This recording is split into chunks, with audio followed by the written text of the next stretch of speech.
वंदनीय मां सरस्वती, श्रद्धेय स्वर्गीय राय बहादुर अमर सिंह जी, आप जिनकी छत्र छाया में ये महाविद्यालय दिन दूनी रात चौगनी प्रगति कर रहा है, जो भी सभागार में उपस्थित है सभी को पता है आज 23 मार्च सन 2023 को हम यहाँ क्यों एकत्र हुए हैं, शहीद दिवस के उपलक्ष्य में। और आप देखेंगे कि हमारे देश में अगर शहीद दिवसों की गणना की जाए तो लगभग प्रतिवर्ष 7 के आसपास शहीद दिवस मनाया जाता है, जिसमें से 2 प्रमुख शहीद दिवस जिसे हम लोग जानते हैं, एक 30 जनवरी और एक 23 मार्च। इन दोनों शहीद दिवस में क्या अंतर है, ये हमारे आज विषय का मुद्दा नहीं है। जो मुद्दा है वो हमारा ये है कि हम शहीद दिवस मनाते क्यों, ऐसा क्या है।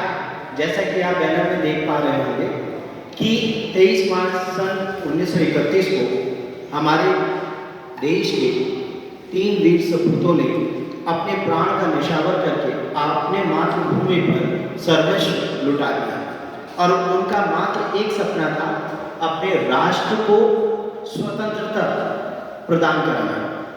इस उपलक्ष्य में उन्होंने जो भी कुर्बानियां दी वो महज 21-22 वर्ष की आयु में रहे होंगे, सभी के सभी, चाहे शहीद आजम भगत सिंह जी हो, चाहे आपके शहीद वतन राजगुरु हो या सुखदेव थापर हो, सभी ने अपना जीवन निछावर किया, अपने मातृभूमि की सेवा की और उन्हीं को याद करने के लिए हम 23 मार्च को शहीद दिवस के रूप में मनाते हैं। इस उपलक्ष्य में आप लोगों को और जागरूक करने के लिए भाषण प्रतियोगिता का भी आयोजन किया गया है। उस भाषण प्रतियोगिता का विषय है राष्ट्र की आज़ादी में भगत सिंह, राजगुरु, सुखदेव आदि क्रांतिकारियों का योगदान। तो इस कड़ी में पहला प्रतिभागी सृष्टि अपने वक्तव्य आपके बीच साझा करेंगे। सृष्टि। शहीदों से नहीं लेंगे, यदि प्रेरणा शहीदों से नहीं लेंगे तो ये आज़ादी की ढलती हुई शाम हो जाएगी। और यदि हमने अपने उन वीरों को नहीं पूछा तो सच कहती हूँ ये नौजवानी बांझ हो जाएगी। ज्ञान की देवी मां शारदे सभा में उपस्थित मेरे शिक्षकगण और मेरे बहनों और भाइयों, आप सभी को नमस्कार। मेरा नाम सृष्टि है और आज मैं दिए गए विषय सुखदेव, राजगुरु और भगत सिंह का हमारे देश की आज़ादी में योगदान के विषय में अपने विचार साझा करना चाहूँगी। राजगुरु सुखदेव और भगत सिंह ने हमारे देश की आज़ादी के लिए, हमारे देश को आज़ाद करने के लिए एक महत्वपूर्ण भूमिका निभाई। जब भी हमारे देश में शहीद क्रांतिकारियों को याद किया जाता है तो राजगुरु, भगत सिंह और सुखदेव का नाम सर्वप्रथम लिया जाता है। जब भगत सिंह छोटे थे तो वो एक बार अपने खेतों में बंदूक बो रहे थे, तो उनके पिताजी ने उनसे पूछा कि बेटा ये क्या कर रहे हो। तो उनके पिताजी ने तो भगत सिंह ने कहा कि मैं बंदूक बो रहा हूँ और जो अंग्रेज हैं उनके सीने में इन बंदूकों की गोलियों को छल्ली छल्ली कर दूंगा। और ऐसा ही हुआ। उन्होंने हमारे देश को आज़ाद करने के लिए सेंट्रल असेंबली में अंग्रेज़ों की सेंट्रल असेंबली में बम गिरा दिया। जब भगत सिंह सिर्फ मात्र 13 साल के थे तो जलियांवाला बाग में हत्याकांड हुआ। तो शहीद भगत सिंह ने अपनी उस जलियांवाला बाग की मिट्टी को हाथ में लेकर कसम खाई कि मैं अंग्रेज़ों को इस भारत देश से निकाल दूंगा। और यही हुआ और उनके आगे नहीं हुआ लेकिन पीछे ज़रूर हुआ। और सन 1931 23 मार्च को सुखदेव, राजगुरु और भगत सिंह फांसी पर चढ़ गए। और जब 22 और उन्होंने उससे पहले जो अंग्रेज़ी हुकूमत थी उन्हें एक लेटर दिया कि मैं ये चाहता हूँ कि मुझे फांसी न दी जाए बल्कि मुझे चौराहे पर खड़ा होकर गोली मार दिया जाए, क्योंकि फांसी उन्हें दी जाती है जो कोई गुनाह करते हैं और मैंने कोई गुनाह नहीं किया। लेकिन अंग्रेज़ों ने उनकी बात नहीं सुनी और उन्हें फांसी पर चढ़ा दिया। और जब सुखदेव, राजगुरु और शहीद भगत सिंह हमारे फांसी पर चढ़ने के लिए आ रहे थे तब भी उनके चेहरे पर मुस्कुराहट थी। भगत सिंह किताबें पढ़ रहे थे, राजगुरु हमारे गीत गा रहे थे और जो हमारे सुखदेव थे वो मंत्रों का जाप कर रहे थे।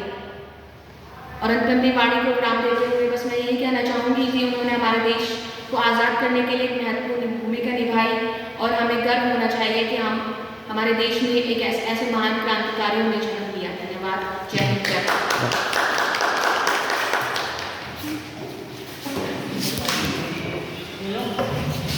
अब हमारे द्वितीय प्रतिभागी आपके बीच अपने वक्तव्य रखें।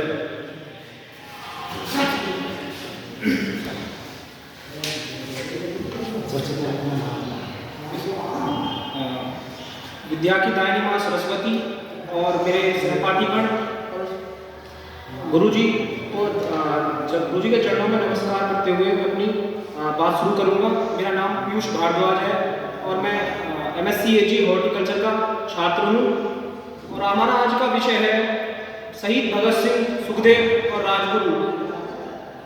उनको इस दिन फांसी दी गई थी और इस दिन इसलिए हम आज शहीद दिवस मनाते हैं 23 मार्च 1931 के।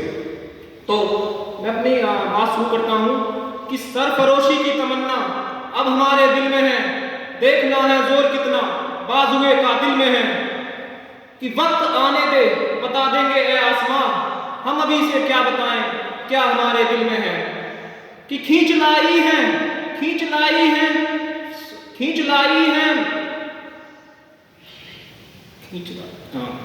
कि मैं जिधर भी खींच लाई है शहीद होने की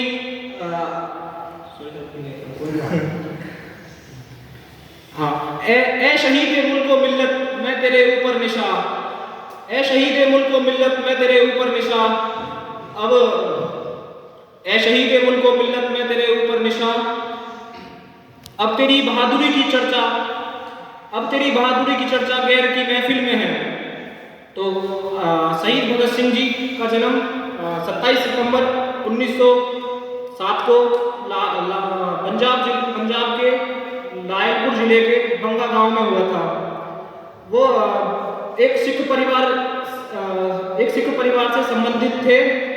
उनके भगत सिंह जी के पिता का नाम सरदार किशन सिंह, भगत सिंह की माता का नाम विद्यावती था और सरदार भगत सिंह जी के जो शहीद भगत सिंह के चाचा जी का नाम सरदार अजीत सिंह था।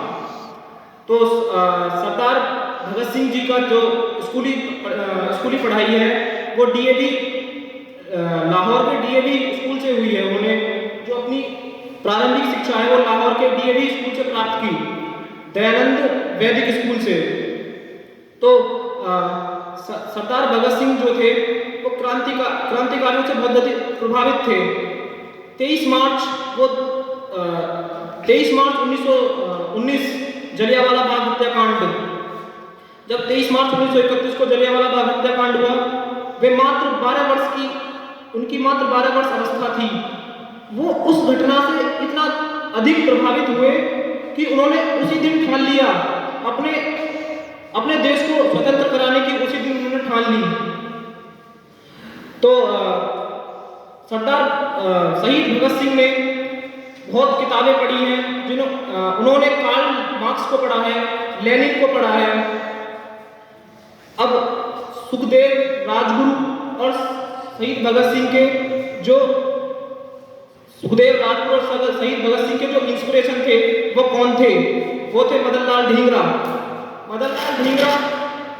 के पिता जो थे वो अमृतसर में सिविल सर्जेंट थे।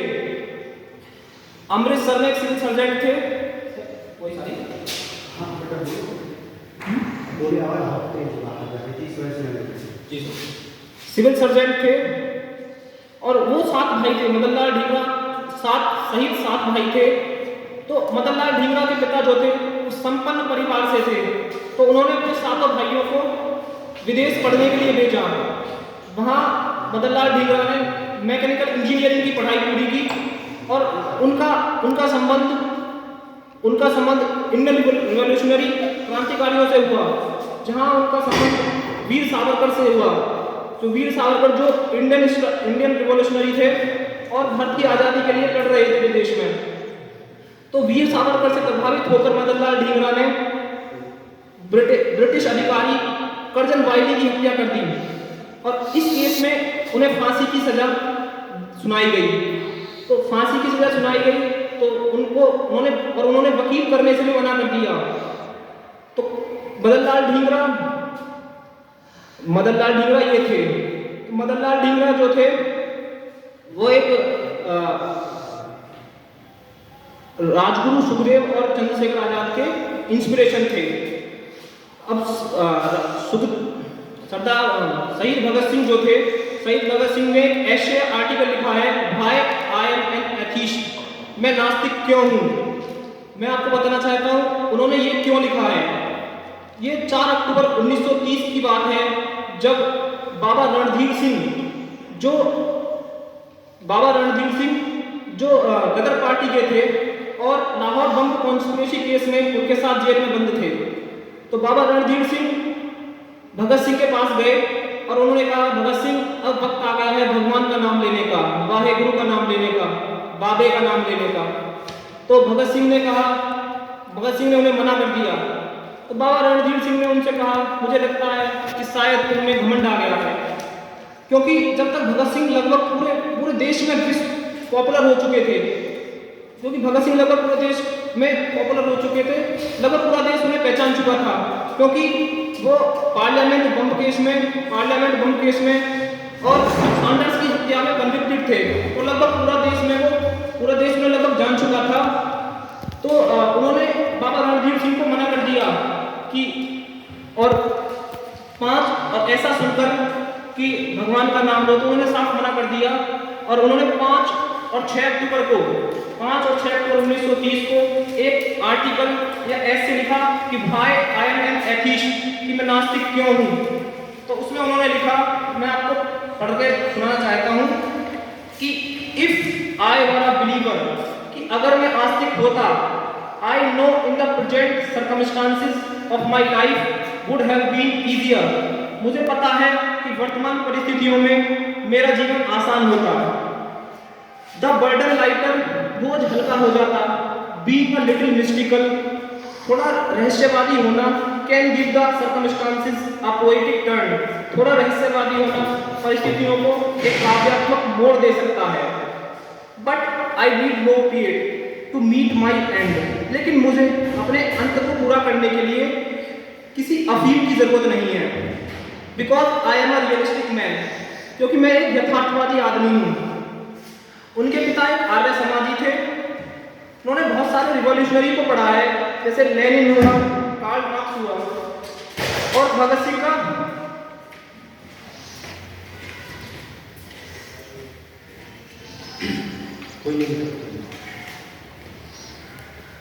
भगत सिंह की जो आर्टिकल है उसे हर नौजवान को पढ़ना चाहिए। उससे बहुत ज़्यादा इंस्पिरेशन मिलती है। और मैं भगत सिंह की जो तीन इंस्पिरेशन हम उनसे ले सकते हैं, 3 इंस्पिरेशन थिंग्स हैं कि नंबर 1, वो उन्होंने अपने देश को किसी भी धर्म से ऊपर रखा उन्होंने अपने देश को। और नंबर 2, उन्हें किताबें पढ़ने का बहुत शौक था। उन्होंने 200 किताबें कॉलेज में और 300 किताबें जेल में पढ़ी। और तीसरा, वो एक बहुत जबरदस्त डिटर्मिनेट पर्सन थे, डेडिकेशन था उनके अंदर बहुत जबरदस्त, क्योंकि उन्होंने 116 दिन की वर्ल्ड रिकॉर्ड हंगर स्ट्राइक की थी जेल में। वो इसलिए की थी क्योंकि जेल के कैदियों की स्थिति सुधारने के लिए, जो वहाँ पर स्वतंत्रता के पैट्रियट थे ना, वहाँ पे बंद हुए थे, जेल में कैदी थे, उनकी स्थिति सुधारने के लिए उन्होंने 116 दिन की वर्ल्ड रिकॉर्ड हंगर स्ट्राइक की थी। और अंग्रेजों को उनके सामने झुकना पड़ा और उनकी शर्त माननी पड़ी। तो मैं आखिर में बस 2-4 लाइनों से अपनी बात को विराम देना चाहता हूँ कि ये जो मेरे शरीर पर घाव हैं, ये सब फूलों के गुच्छे हैं, और हमें पागल ही रहने दो, हम पागल ही अच्छे हैं। बस, थैंक यू।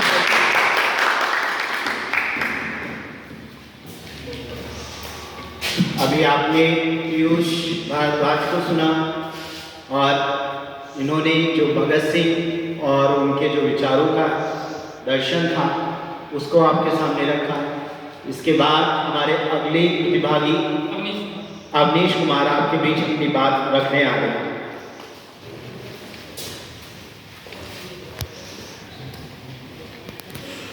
हैं। Thank you sir.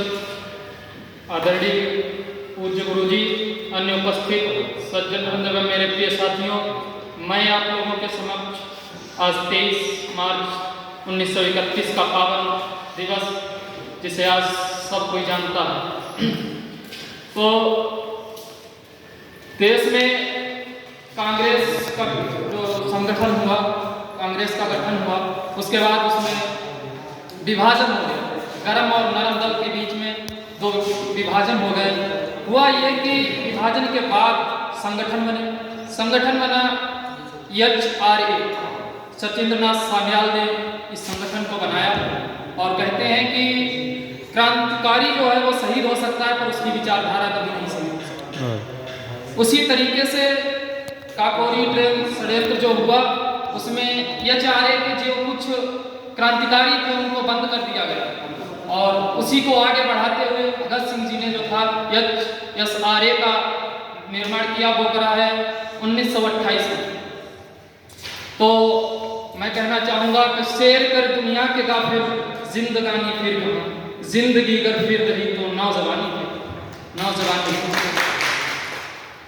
कि दरिया तेरी खैर नहीं बूंदों ने बगावत कर दी, दरिया तेरी खैर नहीं बूंदों ने बगावत कर दी है, नादान समझ इनको लहरों ने बगावत कर दी है। हम परवाने हैं मौत समा, हम परवाने हैं मौत समा, मरने की बगावत कर दी है। रे तलवार तुझे झुकना होगा, गर्दन ने बगावत कर दी है, गर्दन ने बगावत। तो जो 23 मार्च का दिन लगभग तो सभी लोग जानते हैं, क्योंकि इनसे पूरा वक्तव्य जो है बहुत छोटा है, ठीक है, क्योंकि इतने दिनों तक क्रांतिकारियों ने जो किया है वो एक दिन में या एक घंटे में उसे पूरा नहीं किया जा सकता। तो मैं कुछ उसी संदर्भ में और कुछ कहना चाहूँगा। माखनलाल चतुर्वेदी जी ने एक कविता लिखी है, वो पुष्प की अभिलाषा। पुष्प की अभिलाषा, पुष्प क्या क्रांतिकारियों के प्रति कैसे विचार रखता है, तो कहता है कि चाह नहीं मैं सुर वाला के जो दक्षिण भारत में स्त्रियां हैं वो अपने गहनों में जो है फूल का श्रृंगार करती हैं, तो पुष्प कहता है कि चाह नहीं मैं सुर वाला के गहनों में गूंथा जाऊं, और चाह नहीं प्रेमी माला में विधि प्यारी को ललचाऊं। मेरा ये भी इच्छा नहीं है कि मैं जयमाल के रूप में किसी प्रेमी प्रेमिकाओं के बीच में मैं पढ़ूं, और चाह नहीं सम्राटों के सब में हरि डाला जाऊं, और मेरी ये भी इच्छा नहीं है किसी सम्राट की मृत्यु के बाद मुझ पे ये फूल जो है वो न्यौछावर किए जाएं, और चाह नहीं देवों के सर पे चढ़ूं भाग्य से अटलाऊं। मेरी ये भी इच्छा नहीं किसी देवता के सर पे मैं चढ़ूं और अटलाऊं, उनसे बातें करूं, और मुझे तोड़ लेना वनमाली, उस पथ पर तुम देना फेंक, और मातृभूमि को शीश झुकाना जिस पे जावे वीर, जिस पे जावे वीर। तो इसी के साथ कहने का तो बहुत कुछ है, पर मैं इसी के साथ अपनी वाणी को विराम देता हूं और सर का बहुत बहुत धन्यवाद देता हूं। Thank you. मेरा रंग दे बसंती झोला माए रंग, ये वो आखिरी शब्द थे जब हमारी ये मस्तानों की टोली हंसते हंसते उन जो फांसी रूपे फंदे थे, जिन्हें वो हार समझ रहे थे अपनी मातृभूमि की सेवा के लिए, उन्होंने इसे हंसते हंसते ग्रहण किया। अगला और कोई अपने वक्तव्य रखना चाहे?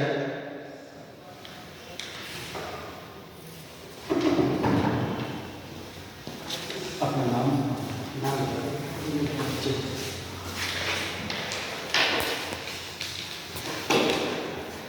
आदरणीय गुरुजी एवं मेरे प्यारे दोस्तों, शहीदों की विचारधारा क्या होती है, मैं पहले आप लोगों को यह बताना चाहूँगा। कहते हैं कि सच्चा प्रेम जतन से होता, सोना चांदी नहीं रतन से होता, उस प्रेम पर सब निछावर जो महबूबा से नहीं वतन से होता। ये हमारे शहीदों की विचारधारा होती है। और आप लोगों को मैं बताना चाहूँगा उस समय की बात, जब हमारे अमर शहीद भगत सिंह जेल में थे, तो उनकी माँ उनसे मिलने जाती है और रोने लगती है। तो भगत सिंह कहते हैं, भगत सिंह भी रोने लगते हैं और कहते हैं कि माँ, जब मेरी फांसी हो तब तुम मत आना। एक बेटा अपनी माँ से कहता है जब मेरी फांसी हो माँ तब तुम मत आना। तो माँ कहती है ऐसा क्यों बेटा? तो कहते हैं माँ, अगर तुम मेरी फांसी देखकर रोएगी तो लोग कहेंगे कि उस बुज़दिल माँ ने ऐसे पुत्र को जन्म दिया जिसकी माँ रो रही है, तो माँ तो उस दिन मत आना कि लोग याद करें कि कम से कम उस माँ ने जन्म दिया, उस माँ का कितना हृदय कितना कठोर था, जिसने अपने पुत्र को फांसी के फंदे पर लटक कर भी भावुक नहीं हुई। और जब भगत सिंह की फांसी होने का समय जो मुकर्रर हुआ था 24 मार्च 1931 को हुआ था, लेकिन भाई अंग्रेज जानते थे कि अगर लोगों को हम बताएंगे कि फांसी 24 मार्च को दी जाएगी तो लोग भाई भड़क सकते हैं, बहुत बड़ा विवाद हो सकता है। इसीलिए ये पहली बार हुआ कि फांसी देने का समय कम किया गया और भगत सिंह को 23 मार्च को फांसी दी गई। और फांसी देते समय जब बताया गया कि भगत सिंह ने कहा कि फांसी, भगत सिंह से अंग्रेजों ने पूछा आपकी आखिरी कोई इच्छा है तो बताइए, आपको कुछ समय बाद आपको फांसी दी जाएगी। तो भगत सिंह ने कहा कि मेरी आखिरी इच्छा है कि मैं अभी भी बुक पढ़ूंगा। इतना पढ़ाई से प्रेम कि कहा मैं अभी भी पढ़ाई करूंगा। तो अंग्रेज कहने लगे कैसा पागल है यार, अभी भी पढ़ाई, जिसको मतलब कि कुछ समय बाद उसकी मतलब कि उसको मरना है, लेकिन उसको तनिक भी अफसोस नहीं है कि मुझे मरना है। तो उन्हें उनकी आखिरी इच्छा पूर्ण की गई और कहा फांसी तो देना, लेकिन मेरे जैसे सब लोगों को फांसी दी जाती है उस प्रकार से मुझे फांसी नहीं दी जानी चाहिए। मेरा सर मत ढकना और मेरे हाथ मत बांधना, मुझे ऐसे ही फांसी देना। तो फांसी देने के तो अंग्रेजों ने इतनी भी बात मान ली, कहा चलो तुम्हारे हाथ तो नहीं बांधेंगे लेकिन सर तो ढकेंगे ही, जो फांसी का प्रावधान है वो तो करेंगे ही। भगत सिंह के बारे में तो इतना ठीक है। और मैं बताना चाहूंगा जो ये चंद्रशेखर आजाद थे, ये जब अल्बर्ट पार्क में शहीद होते हैं तो क्या कहते हैं, जब खुद आजाद थे, आजादी के लिए क्या कहते हैं कि हो लेनी है आजादी तो भारत की एक पीढ़ी से कहूंगा मैं, लेनी है आजादी तो भारत की एक पीढ़ी से कहूंगा मैं, अब धार में कायरता की ना बहूंगा मैं। और अपनी ही कनपटी पे रख के बंदूक बोला आजाद ही रहूंगा मैं। बस मैं अपनी वाणी को विराम देना चाहूंगा। जय हिंद, जय भारत।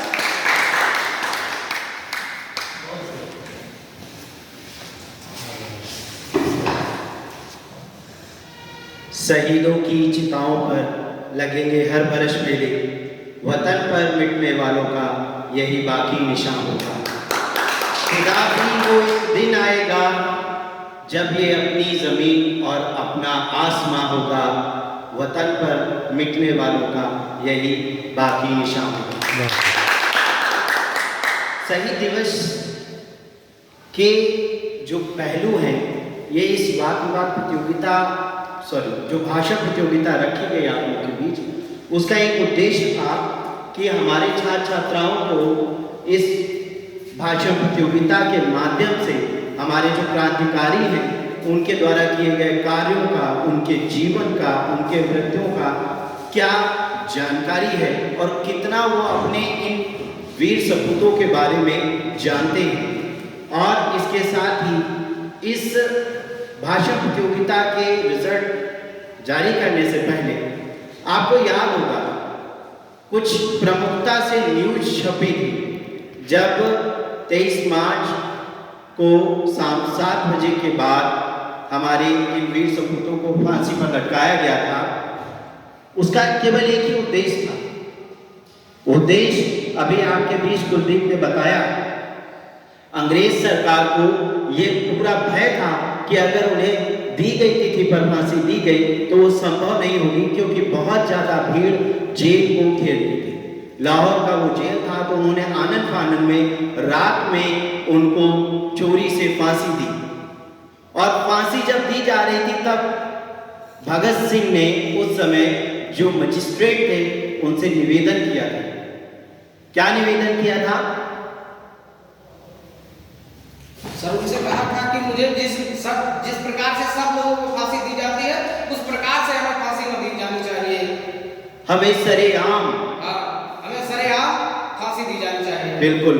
तो आप आप सोचिए कि जैसे ही ये खबर पहुंची कि अंग्रेजों ने हमारे वीर सपूतों को फांसी पर चढ़ा दिया है और उनका दाह संस्कार किया जा रहा है, तो सतलज नदी के किनारे ये अंग्रेज उनका दाह संस्कार कर रहे थे।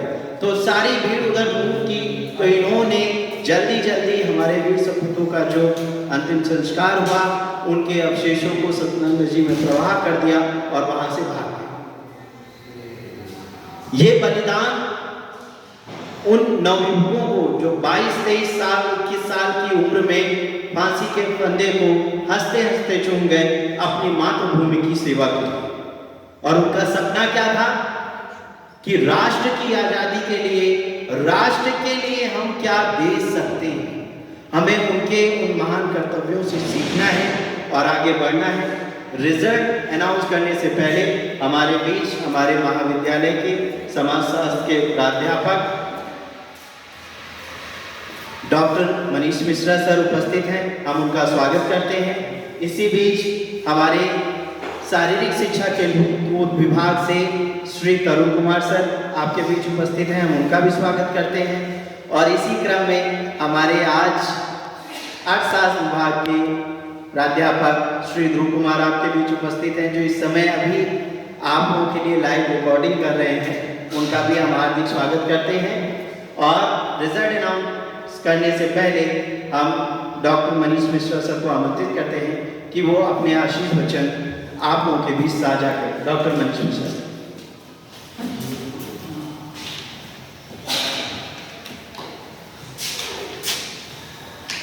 धन्यवाद डॉक्टर राम।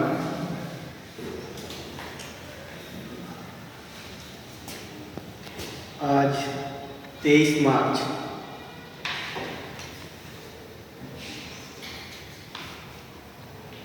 हमारी संख्या बहुत कम है, जबकि आज के दिन इतने जोशीले भाषणों से आप लोगों ने हमें अभिभूत किया। कहीं ना कहीं ऐसा नहीं लग रहा है कि हम इन्हें भूलते जा रहे हैं। हम आज की अपनी संख्या को देखते हुए इस बात पे जरूर विचार करें, क्या हम इस संदेश को और प्रसारित कर सकते थे? क्या ये जो हॉल है ये खचाखच भरा रह सकता था? निसंदेह आप लोगों ने बहुत सारी बातें बताई और भगत सिंह, राजगुरु, सुखदेव, इनके बारे में 23 मार्च का जिक्र आता है। और यही वो शख्स थे जिन्होंने गांधी के ऊपर प्रश्न चिन्ह लगा दिया। अपने अंतिम समय में जब ये जेल में थे और कैदियों के हित में आंदोलन कर रहे थे, 63 दिन वो हड़ताल चली थी जिसमें जतिन दास जी शहीद हुए थे। वो एक छोटा सा आंदोलन था। जेल के अंदर आम जनमानस को उसका बाहर से सपोर्ट मिल रहा था, जबकि वो आम जनमानस से मुखातिब नहीं हो पा रहे थे। आज अगर हम ये कहें, जैसे एक एग्जाम्पल हमारे राम जी सर, ये प्रोग्राम राम जी सर ने ऑर्गेनाइज किया, आप लोगों का सहयोग मिला। अब आप ये सोचिए आपकी संख्या कितनी है और राम जी सर